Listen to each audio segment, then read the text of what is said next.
ખરેખર હર્ષદભાઈ, ગુજરાતની અંદર સરકાર વાતો કરે છે કે ડબલ એન્જિનની સરકાર છે, ભાજપની સરકાર ડબલ એન્જિન છે, ડબલ એન્જિનથી ચાલે છે.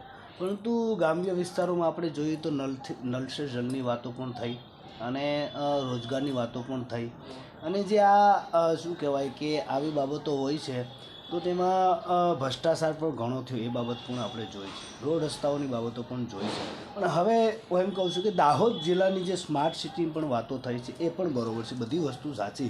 પરંતુ હું એમ કહું છું કે તમારા બાબતથી સરકાર પાસે દાહોદ જિલ્લા પૂરતું શું માંગ છે તમારું?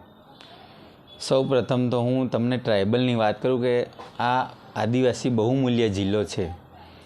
આ જિલ્લાની અંદર 200થી 250 કરોડ રૂપિયા ટ્રાઇબલની અંદર આદિવાસીઓના શિક્ષણ માટે, આદિવાસીઓના સ્વાસ્થ્ય માટે, આદિવાસીઓની પ્રાથમિક સુવિધા માટે આવતા હોય છે.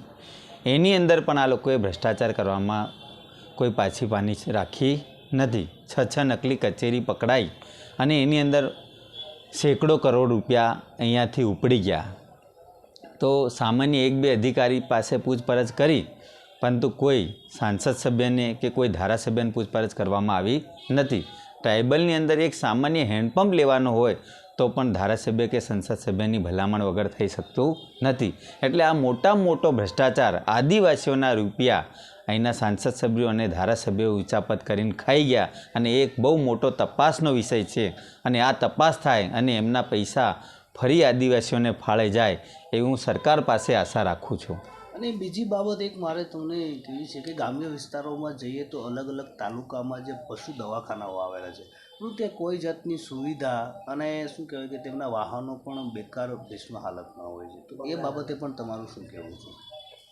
પશુ દવાખાનાની હાલત તમે જોજો કે એકદમ ખકડધજ હાલતમાં છે.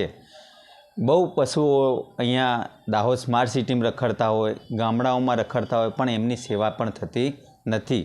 દવાખાનામાં પૂરતી સુવિધા નથી, પશુઓ માટે પૂરતા ડૉક્ટરો નથી, પશુઓ માટે પૂરતી દવાઓ નથી, પૂરતા ઇન્જેક્શનો નથી.